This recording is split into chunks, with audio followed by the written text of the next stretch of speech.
Good morning, good afternoon, good evening. Welcome everyone to the Automotive Solutions webinar series. I'm Satvik Nikunj and I will be moderating today's session. Thank you so much for joining.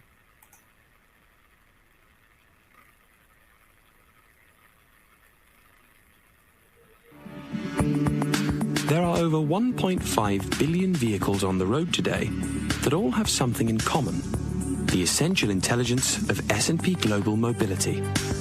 We provide invaluable information across the entire value chain, enabling vehicle manufacturers, suppliers, dealers, and consumers to make decisions with conviction.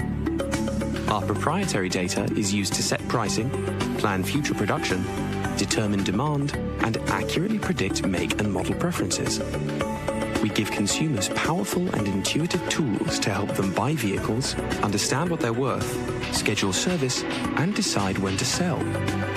And as the industry undergoes its most profound shift since mass production, our data and expertise provide forward-looking insights to improve sustainability and advance innovations such as electrification, autonomous driving, and digital retail.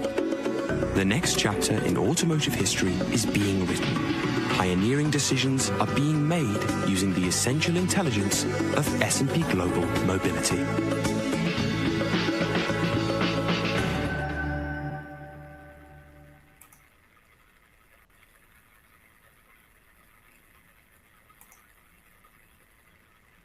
Before we start, for those of you that may not be familiar with the platform, so let's go through the different tools and features that are available for you today. So first, you might know that there is a live captioning feature that can help if you prefer to have some captions in a preferred language during the session. So feel free to use it. You can find this feature in your main dashboard or the live captioning box.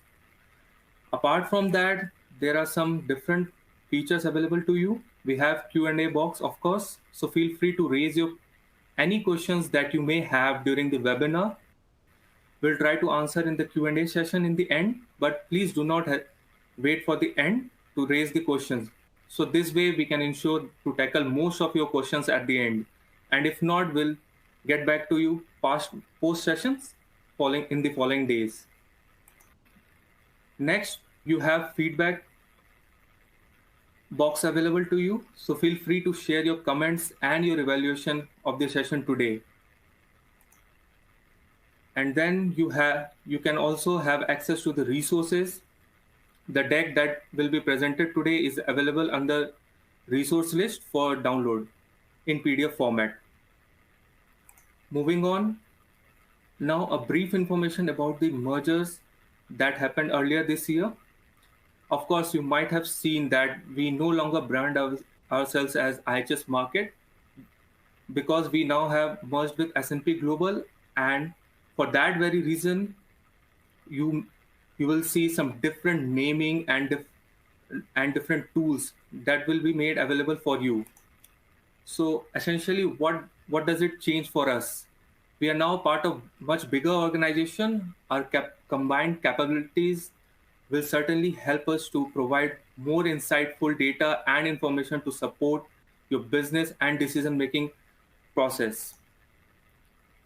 As a part of S&P Global, we are now divided under 6 main divisions: S&P Global Market Intelligence, S&P Global Ratings, and S&P Global Dow Jones Indices that are under financial umbrella.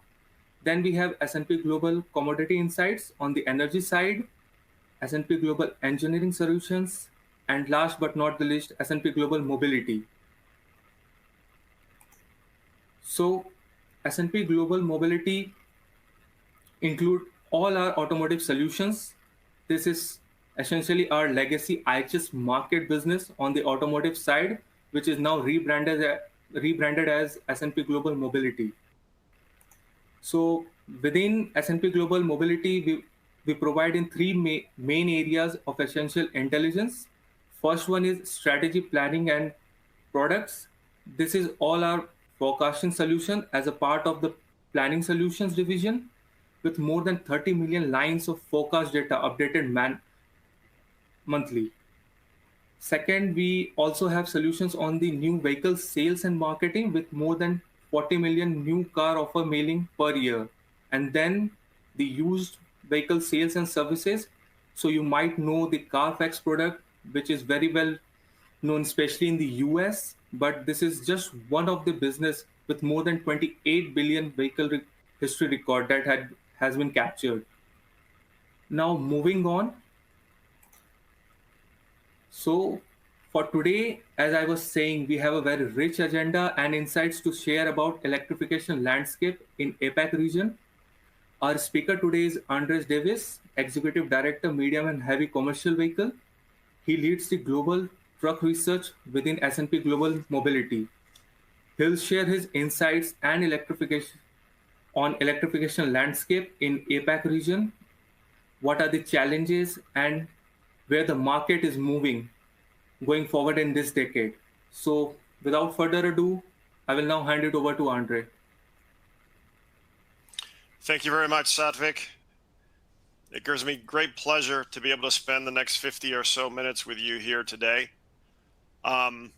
We'll be discussing electrification topics, but also the outlook for many of the propulsion types that are alternatives to electrification as well as conventional diesel across the region.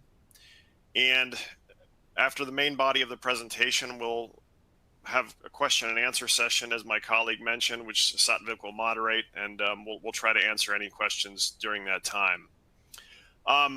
Before we get started, let me just kind of pick up on a few things that you saw in the introduction or heard in the introduction to introduce what our team does, in case you're not familiar.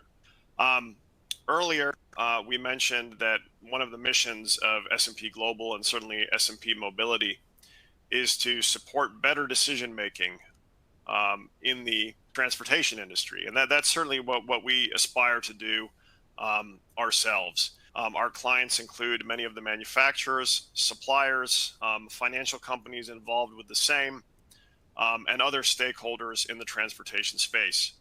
And we regularly provide projections and outlooks on all of the global markets, both from a very short-term standpoint, looking at next month and the month after that, but also looking medium-term, 5 years, 10 years, and even as much as 30 years down the road. Our team is taking care of all of these things and working with all the other experts at S&P to develop these insights for you with a consistent set of assumptions and all of the expertise behind that. This presentation today concerns commercial vehicles in the Asia-Pacific region. For the purpose of this presentation, commercial vehicles are going to include both trucks as well as buses above 6 tons gross vehicle weight. If you're familiar with the US weight class segmentation, that would be the equivalent of what's known as classes 4 through 8. And I think those are kind of the main points about the team and about what we're going to talk about today. I mentioned that we do a number of short-term and long-term forecasts supported by the commercial vehicle forecast based all around the world, including the major markets in the Asia Pacific region. And we're doing a range of different kinds of outlooks.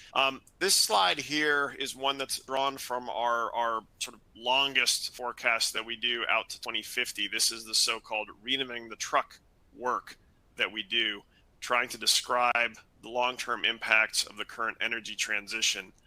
But really, the framework and the methodology shown on this slide supports everything that we do.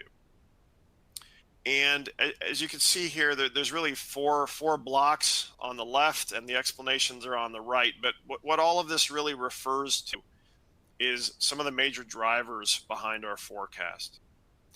What things influence the forecast, what things cause the forecast to look the way it does. In a very brief form, it's both sort of very aggregated top-down factors, such as ESG, environment, social, and governance pressure within the corporate and regulatory communities. It's the regulations themselves. So it's some of these things that are very contextual, very broad, very powerful. But at the same time, we're balancing all of that against our expertise and knowledge at the bottom of this chart. It's what's going on with the technologies that may be available to reach certain environmental goals or other goals. What's going on with the products that the manufacturers are offering? Are the products there? Are they available? Are they affordable? And then finally, of course, in this industry, certainly not the least important point is, can the vehicles actually do their jobs? All of the new technologies that are coming, electric trucks, fuel cell electric vehicles, others, to what extent are they able to deliver consistent performance, reliable performance compared to much longer established technologies? And obviously we have a range of other tools that allows us to put these factors together into a consistent framework. Lots of software, lots of discussions that help us do that. But these are really some of the factors that we look at. And as we go through today's presentation, we're going to try to share with you how each of these influences the outlooks for some of the major markets. But first, we're actually going to start with a little bit of a global view. And as we do that, just very quickly, I'll try to kind of link some of the key themes back to some of these main drivers, just to kind of help you understand how we think about things. So first here up at the top, hopefully you can see in the upper right that the very bright green square. These are some of the factors that we see linking back to the trend in ESG investment. And really we think all of this is culminating in very big moves, big visions on the part of national governments to try to achieve some sort of carbon neutral growth model for the economy as a whole in this century. A consensus is sort of built around the desirability of doing this. Of course, the mechanics are very complicated. The science is complicated. What needs to happen from an industrial perspective and from a regulatory perspective is very complicated. Nonetheless, the goals are there. And some of these goals are actually not too distant anymore, considering all of the things that have to precede these target years to make that vision of carbon neutral economic growth a reality. And on the right is a list of countries that have set out a milestone, a year in which they hope to achieve or be able to be in a position to achieve carbon neutral growth. And you see it's a lot of the world's major economies. In fact, most of the world's economy is on that chart.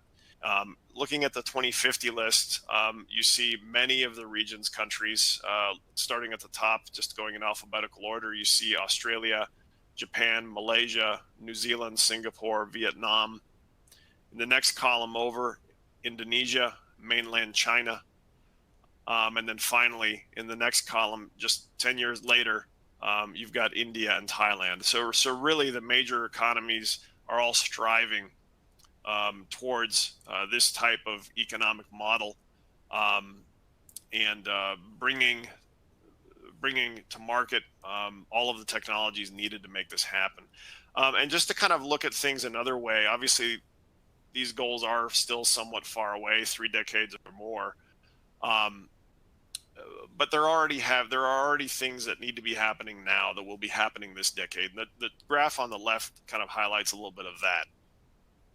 This shows not what's happening by 2050, 2060, or 2070, but what is supposed to happen in some of the major economies by 2030.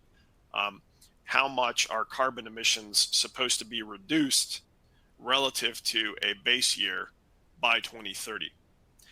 And if you can read that fine print on the bottom left, you'll see that the base years are actually quite different for many of the economies. Some of them have a base year of 1990, others 2013, others 2005.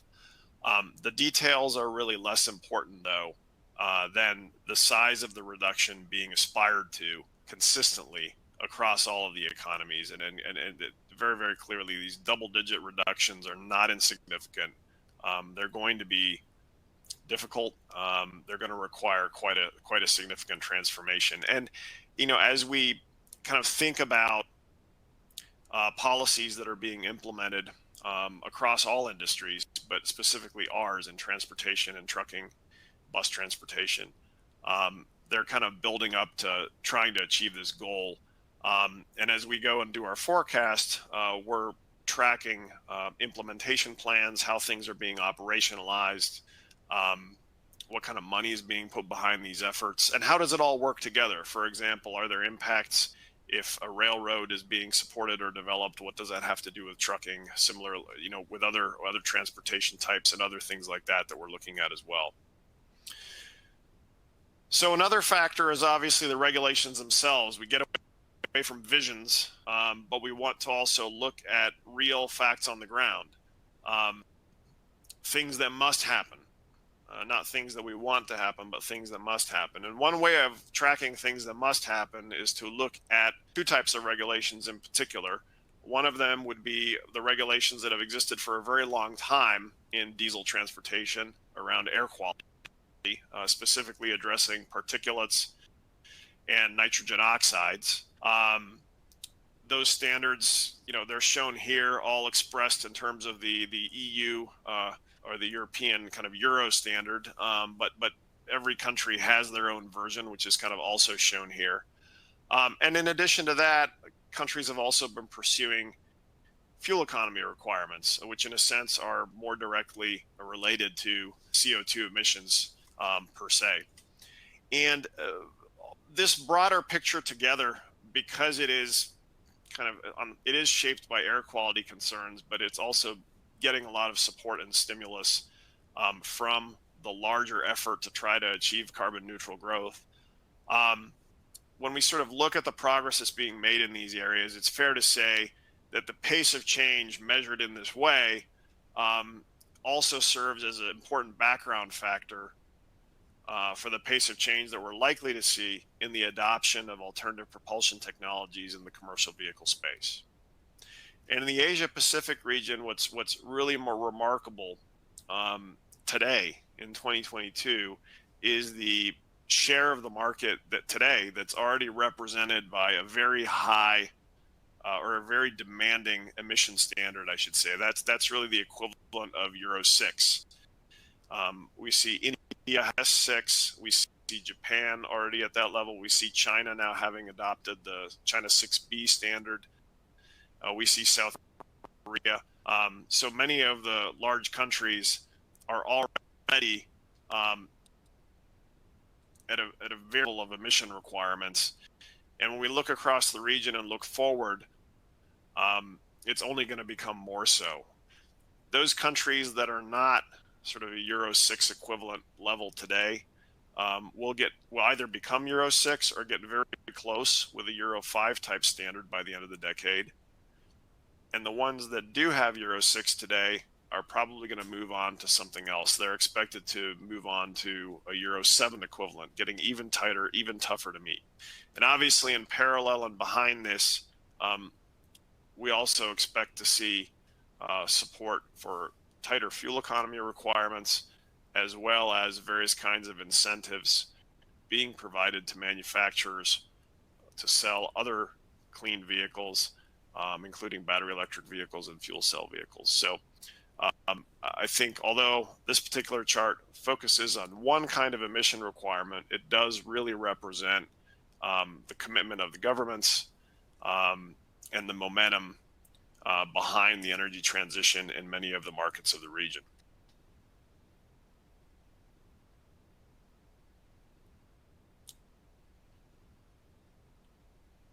Finally,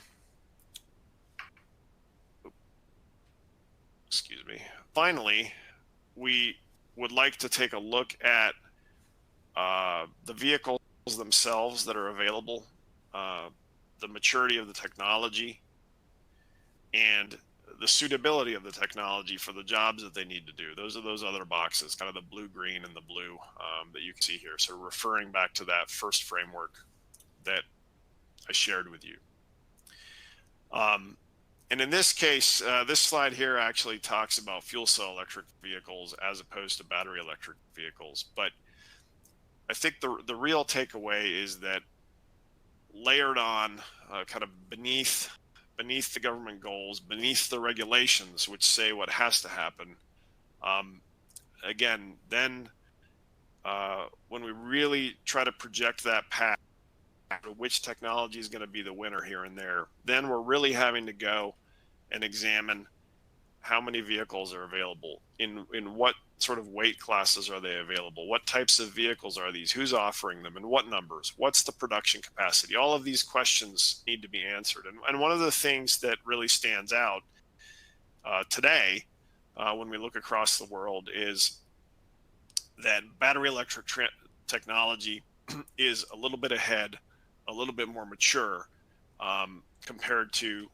fuel cell electric technology, which the two tend to sometimes be thought about or presented as alternatives to one another, competitors to one another for some applications.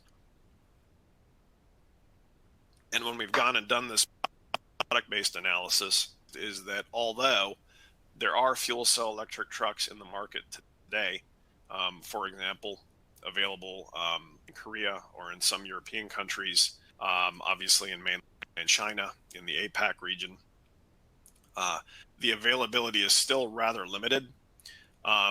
Testing is still far behind.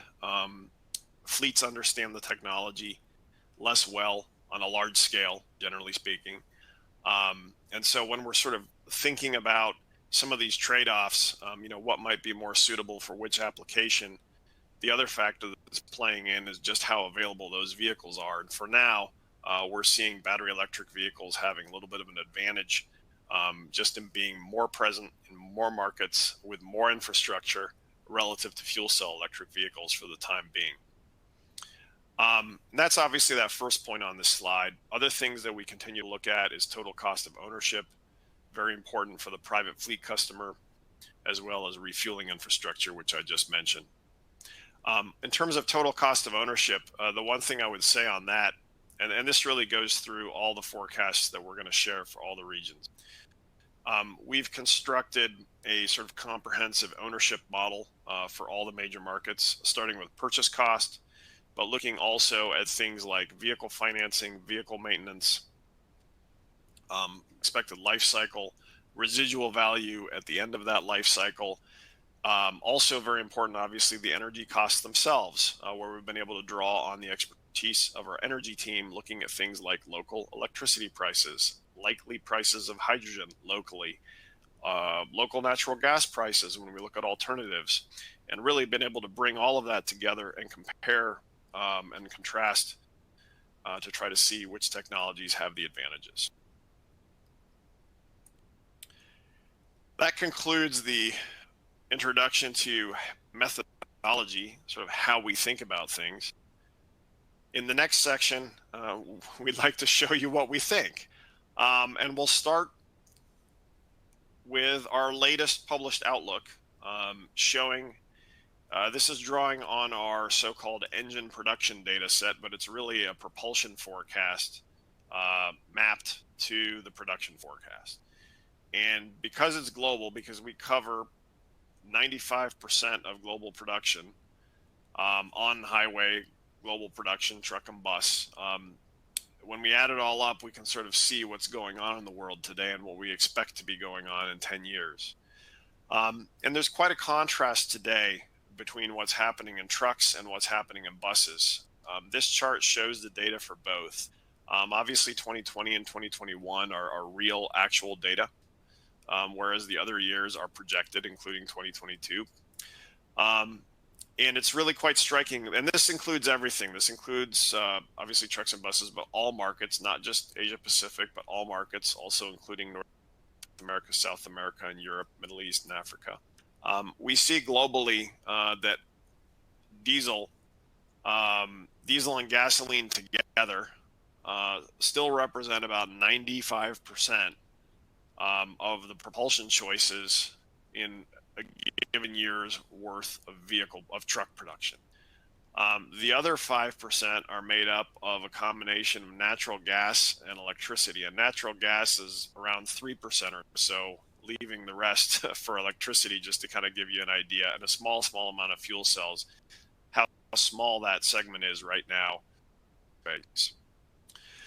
Meanwhile, when we look at buses, things look very different. Buses have only about a 65% or so diesel share. If we add gasoline buses in, which are somewhat common in a few countries, including the United States, Russia, and a little bit in mainland China, we come to a share of about 70% for the traditional internal combustion engine.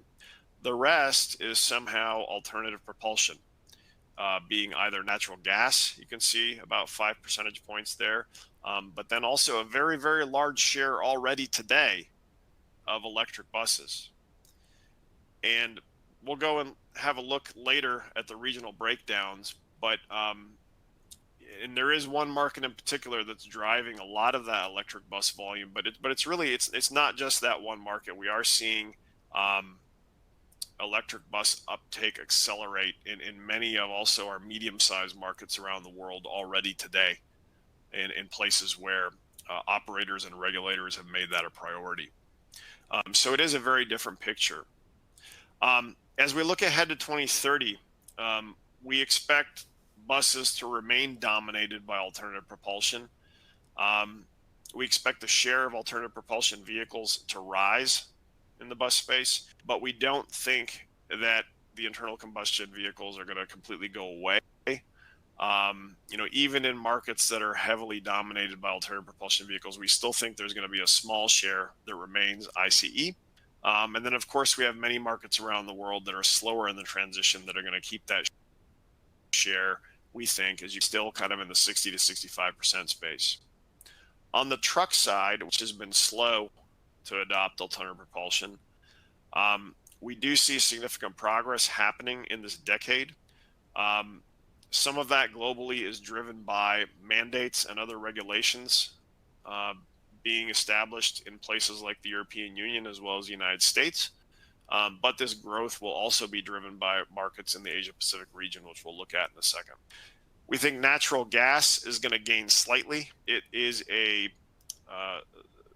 it's a favored choice in some markets. We'll talk more about that. There are some in Asia Pacific that are like that. We think that share can increase slightly, but we don't think it's going to increase massively because a lot of countries are adopting zero emission mandates, and natural gas doesn't fit neatly into that type of approach. So as the mandates become trendy, if you will, or popular or preferred, we do see electricity gaining somewhat as a share of the whole, and less potential gain for natural gas. But both trends, of course, are going to have a consequence of seeing lower internal combustion engine sales as we head to the end of the decade. And before we show you what we think by major region, we would like to do a poll. And so the question we would like to ask participants, you should be able to answer this on your screen, is which region in the world will lead the electric vehicle market, truck and bus, by 2030? In your opinion, do you think it will be mainland China? Do you think it will be Europe? Or do you think it will be North America?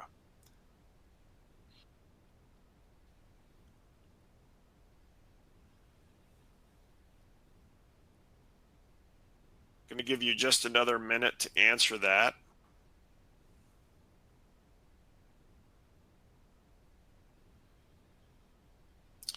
Maybe we'll go ahead and go to the answer. Let's see what people said. Still coming in, but it looks like very few of you believe that North America will be leading, or will be the leading electric vehicle market by 2030. There are a lot of votes for Europe, but it does seem like the majority choice is mainland China. I don't think the numbers are moving anymore, so I think that's the final results. And in fact, this is also what we think.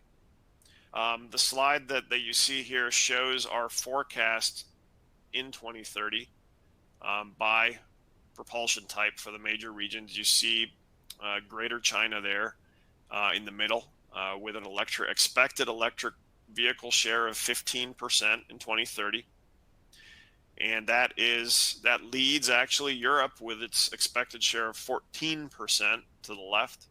And it does lead North America with its expected share of 13% to the left of that. So in fact, the poll results and the rank order are actually consistent with our view as well.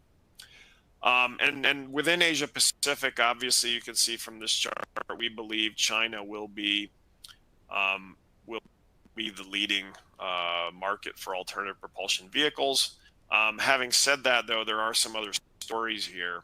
You do see Japan also making some progress with reducing the diesel share to about 96% by 2030. And you also dominated there by the Indian market, reducing the diesel share to about 90%, we think. But there, the major alternative is going to be natural gas in this time frame rather than electric vehicles, we think. Thank you for everybody who participated in that poll.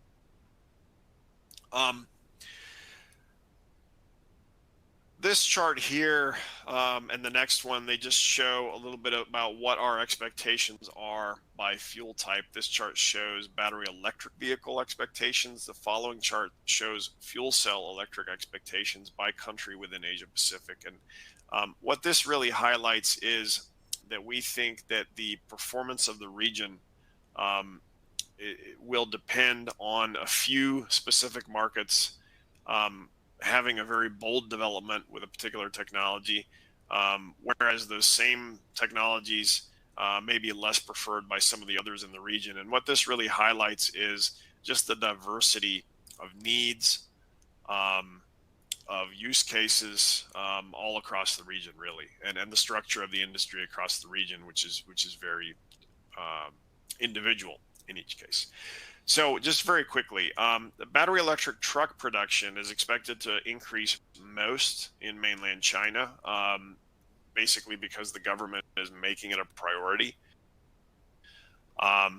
Japan will follow, a lot of the manufacturers putting investment in that area. When we look at buses, the takeaway there, obviously the scale on that chart is completely different. We see almost every market moving more quickly in the bus space than in the truck space. Mainland China will lead there, but we're also going to see significant moves in South Korea, as well as Japan. Actually, really all across the region, we're going to be seeing some pretty big moves there in the battery electric space. Fuel cell electric vehicles, these numbers are not as high. As I mentioned, we do think from a maturity and an availability standpoint, a cost standpoint, this technology is lagging a little bit behind battery electric vehicles. Nonetheless, it has a lot of potential. Manufacturers know that, regulators know that. Investments are going in to try to position for that future potential to make it possible to realize. So we do think here too, we're going to see some significant adoption in the bus space, specifically in China, as well as Japan and Korea. And then really the same three markets, but just in a different order in the truck space. And that really concludes the global summary. Moving on to the outlook for mainland China. So mainland China is really driving a lot of the region, a lot of the trends for the region, as well as a lot of the trends globally. If you recall the global slide that showed today's and expected bus production by fuel type, a couple things were very remarkable there. One of them was today's high share of electric buses. The other thing that was a little bit remarkable was the fact that the share changed a lot during the COVID pandemic in 2020, 2021. And I want to say a little bit about both things. If you weren't already thinking, it should be clear from this chart on the right that the major reason why the electric bus share is so high globally is mainland China. Mainland China, it's fair to characterize the market as an already mature electric bus market today. with that share being sort of hovering between 40 and 50% today. The point I wanted to make earlier, though, is that's certainly true. Having said that, though, there are other markets out there in the world that do have sort of hybrid and electric bus shares today of 10% or so. Those include some markets in the European Union. It includes Canada. So that there is a lot of other support in some of those medium-sized markets, but still, China is the one that was driving that global total, and we think that that trend is just going to become stronger over time. Fuel cell buses, for the time being in China, remain small, but again, that technology is getting government support. We do expect to see, in percentage terms, that share increase quite a lot in the forecast horizon. Let me say just a little bit about the change in the size of the electric bus market. The important thing there is here you can see the ratio, but what's actually important to tell that story is the units. What we had happen in COVID, obviously, is lockdowns, combinations of working from home, people maybe not traveling as much. And the consequence of that was that certain parts of the bus market shrunk more than others. And in this case, we saw a pretty weak performance in the city bus market, which is where a lot of those electric buses were going. And that's really one of the major reasons why we saw that diesel share and gasoline share actually rise in the pandemic.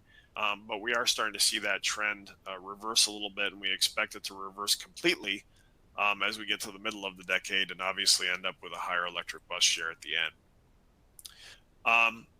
On the truck side, you can see here a very small electric truck share today in a few applications. I think that the technology from a cost perspective is already actually somewhat competitive in China compared to what we see in the other regions. But the real barrier is just more availability of the product, more experience with the product, as well as getting the infrastructure set up and really the whole picture kind of coming together for that technology. But here too, we do expect to see diesel starting to fall, and we expect to see the electric truck share rise. And I'll say more about that in a second, but what's going to be important there too is the kind of decarbonization plans for some of the industries that are using those trucks for transportation, sort of making that a priority for themselves as part of their decarbonization strategy. That's going to be part of what's going to drive the electric truck adoption in this case. I'll say more about that in a second. Excuse me.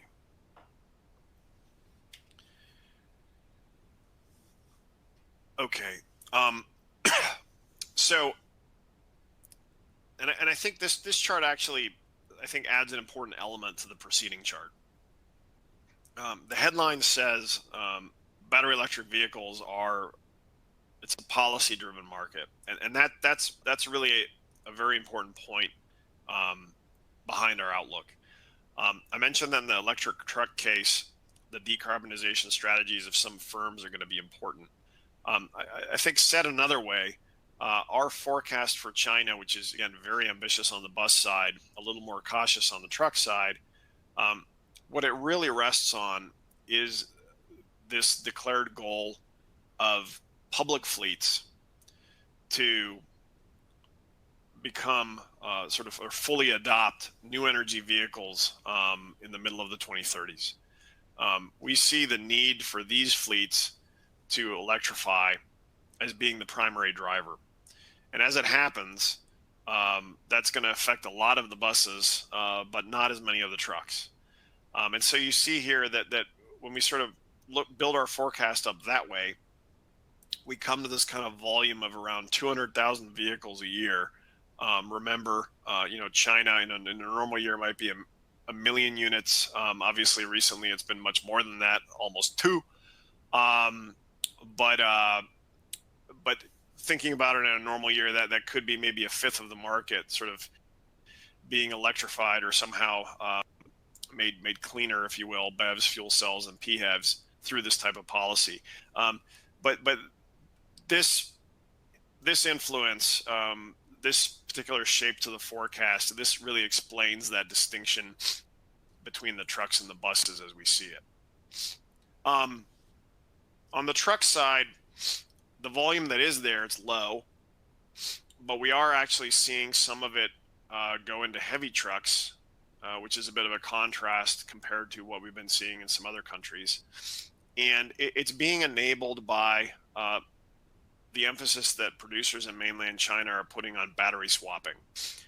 We don't have hard figures on the number of battery swapping stations around the country, but we think today it might be in the neighborhood of around 100 or so. And most of the major Class 8 nameplates that offer an electric option are also homologated to offer battery swapping.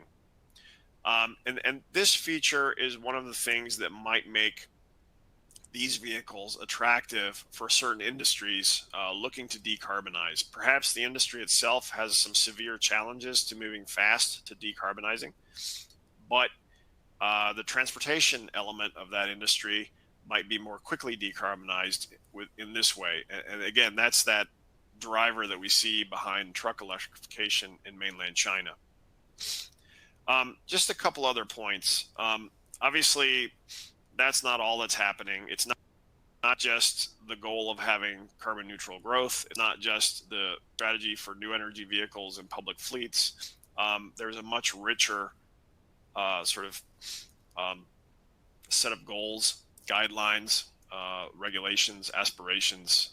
And this chart sort of summarizes a few more things that we think are important that we're watching. Again, just to kind of come back to what are we looking at to do the forecast. Very important in the case of mainland China is obviously looking at 5-year plans. The current plan period 2021 to 2025 sort of weaves in many actions to try to drive towards some of those goals out in the 2030s and beyond. One of those is this aspiration to adopt a certain number of fuel cell electric vehicles actually by the middle of this decade.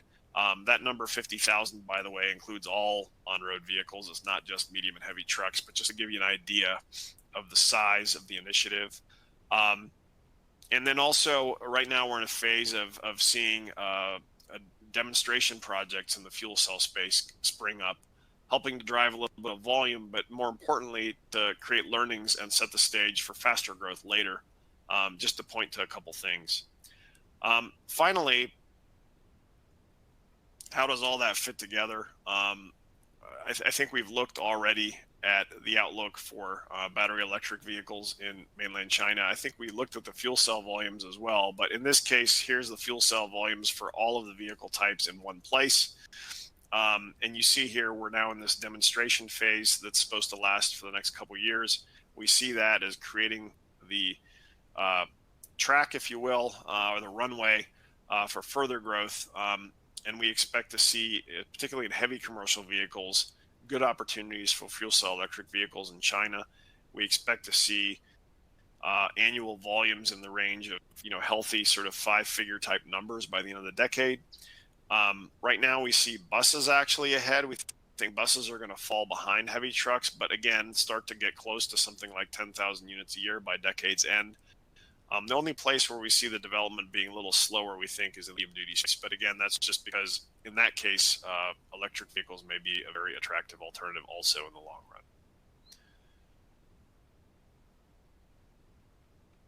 Turning to our other big market, India, things are different here. I think from a market cyclical standpoint, things are a bit opposite. China actually peaked during the COVID period, thanks to government stimulus and other circumstances, and is now, and emission changes and other things, and is now actually easing a little bit in terms of the market dynamic. By contrast, in India, we had a severe market slump, which you can see here on those bars in 2020 and 2021.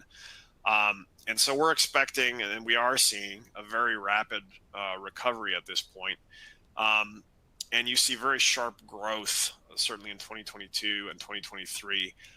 One note, this chart starts in 2020. You can't see what's before it, but that 2023 volume in both the truck case and the bus case is actually just about pre-pandemic volume, kind of looking at 2018, 2019.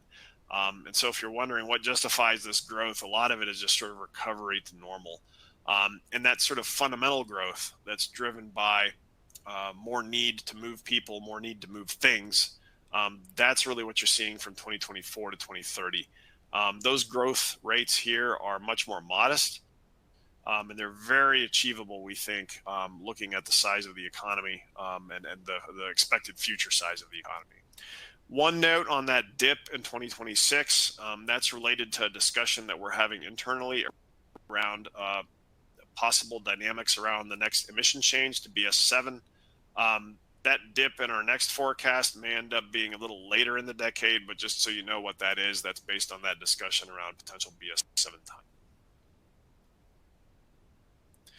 So in India, there's a totally different policy environment compared to China. Just a couple things to point out, though. Again, the country has set a carbon neutral growth target, which is about 10 years later than mainland China's. That's very important, thinking about what's starting now and why China might be ahead in certain aspects. But also important is the support structure, sort of what's going to drive the growth of new energy or of zero emission vehicles in India. And quite frankly, there isn't right now a sort of strong expectation like there is in China that we're going to see 100% adoption of some sort of zero emission technology or near zero emission technology in public fleets or anything like that. The framework here is much more different. There is a scheme of financial support called FAME, which we think can support up to 7,000 e-buses. So the government is very enthusiastic about encouraging the technology by this mechanism. In addition to that, there are a number of other schemes. Many of them are at the state level, and they're related to possible tax exemptions, although there are, I think, a handful of states that are providing somewhat more direct support. But by and large, it's this sort of combination of a central government support scheme combined with some sort of state schemes. And the state schemes tend to be things like tax relief or some smaller subsidies, sort of on that scale. And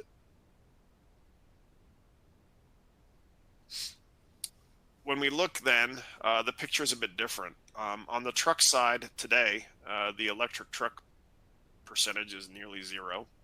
But there's a very significant natural gas share based on many years of investment, as well as encouragement in some local contexts, but also supported by the government through infrastructure schemes. And that activity has continued and will be continuing. So we actually expect the natural gas share to rise somewhat in future.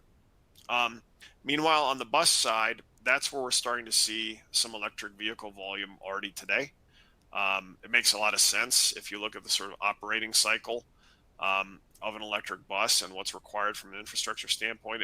It's very favorable in many cases. So that's where we're starting to see that. And we do think that that support will continue and get us to probably about 10% or so of the market in a decade's time, which is a sort of pace of growth very consistent with what we've seen in the past in some other countries and regions that have made this technology a priority. And then when we sort of look forward, this just gives you a little more detail. It's basically some of the same information that we saw on the previous chart, with just a little more detail on that electric vehicle share that you can see here, sort of squeezed between the rising natural gas share and the falling diesel share. And I'd like to say just a little bit more about how we expect that to impact the market, but we've come to our second poll question, which asks, in your opinion, in the case of India now, who will be the leading manufacturer of electric buses in India in 2030? Will it be Tata? Will it be an import brand, perhaps BYD? Or will it be Ashok Leyland?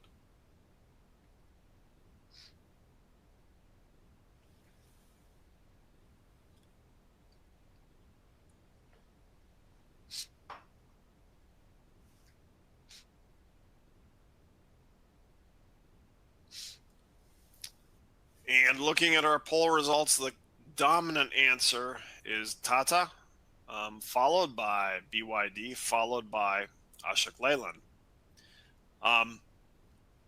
Our answer is on the right here. It's Tata, but only just. The big story here, though, is that we expect today the electric bus space is dominated by a few players, just a handful. One of the reasons we expect that space to grow and what's going to support that growth is that we think that sector is going to become much more competitive with many more brands entering the space and getting some share.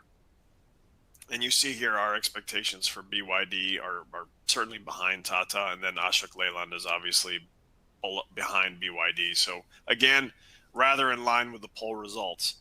And I guess the other outcome of this emphasis on this technology is that after a period of dominance by natural gas, which we still think will last for several more years, we do expect electricity to become the dominant alternative propulsion fuel of choice in the bus space in the second half of the decade. That's what you can see here on the left. So a shift taking place as well in India, but obviously with some of the details being very, very different. And I think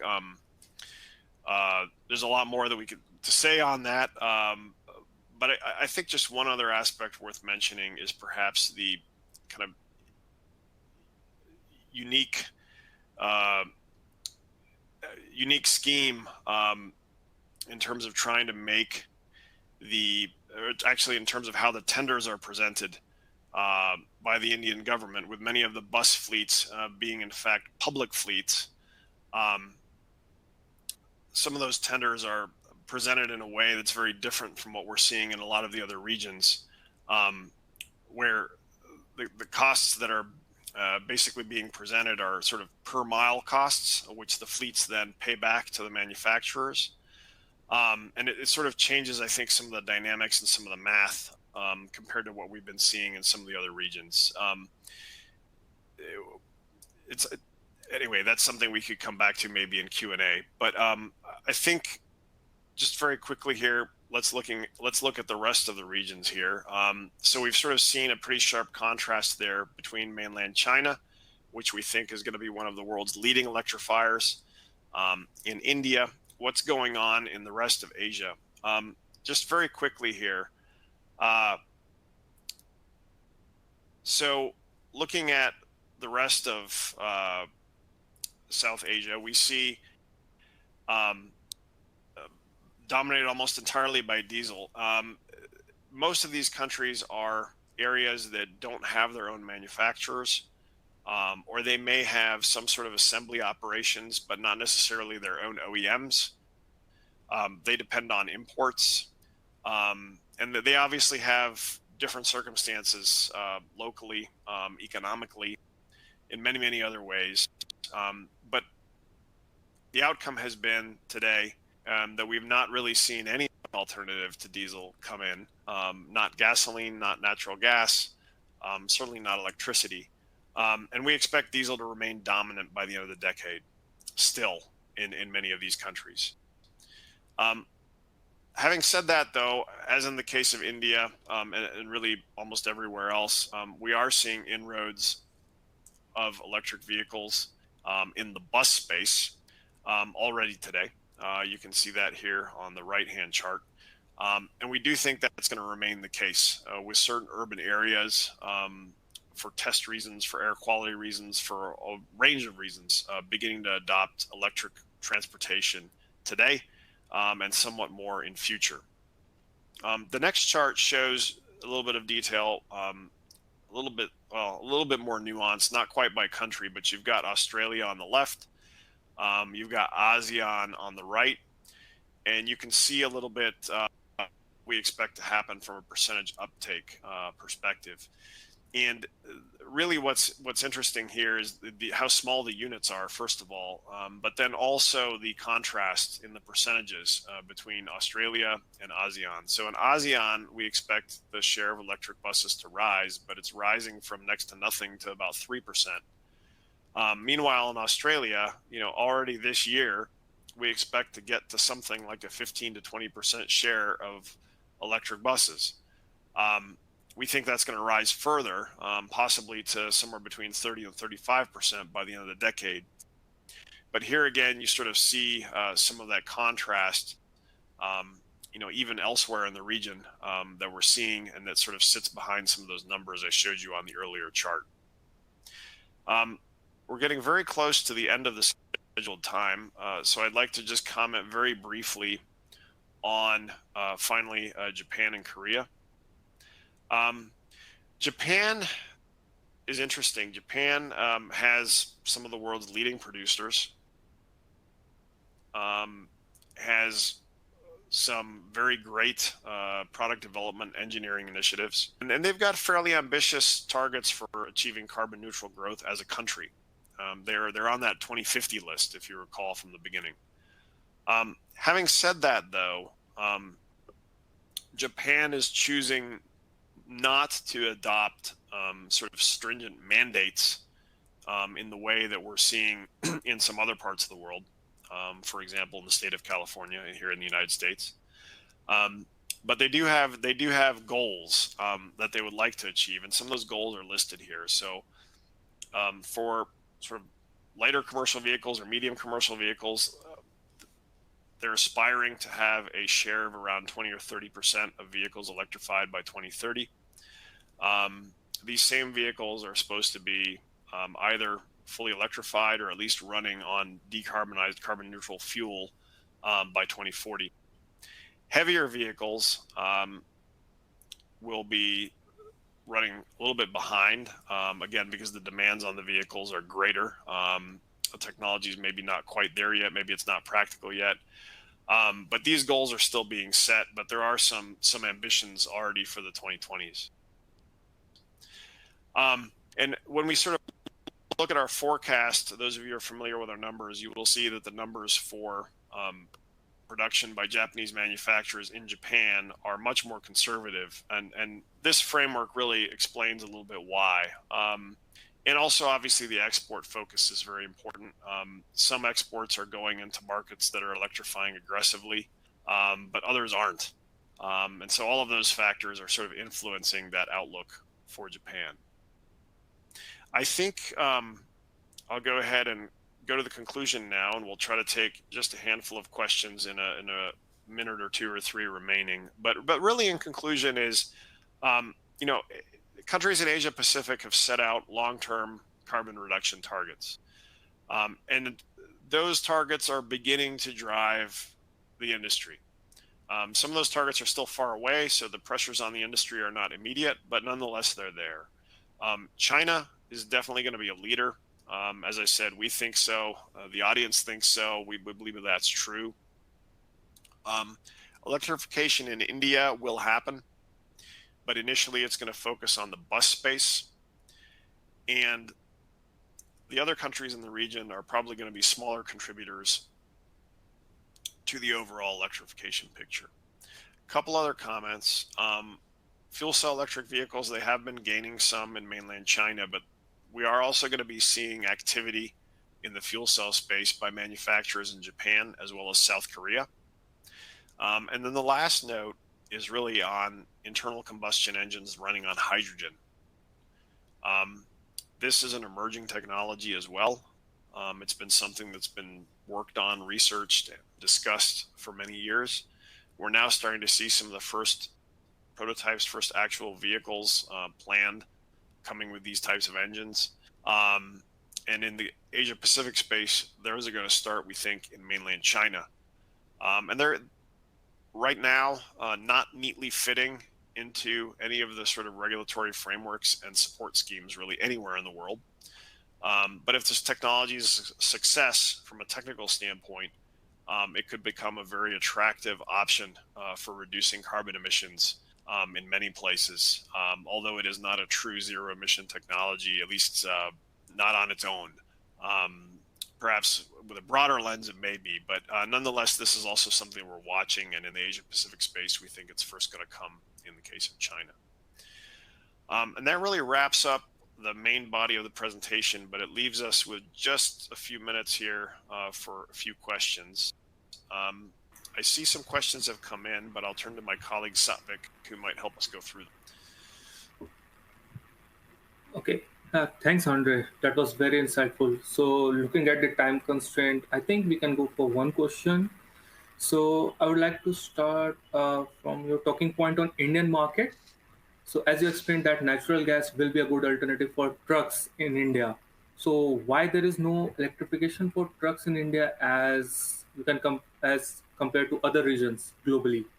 What do you think on that? Well, I think it has to do with a number of different things. Obviously, local costs, local power costs, infrastructure, all of those things are important. But I think what's also very important is that the electrification in the bus space is being driven primarily by public fleets. And I think in the truck space, that's just not something it's just not been as forceful. It's not going to be as big of an influence in the case of India. It certainly hasn't been so far. So I think that's an important contrast between trucks and buses in the Indian context. Great. Thanks. I think also importantly, the way the subsidies have been written, I believe they also only apply to buses and not to trucks. So I think that's an additional important aspect. Exactly. Yeah, right.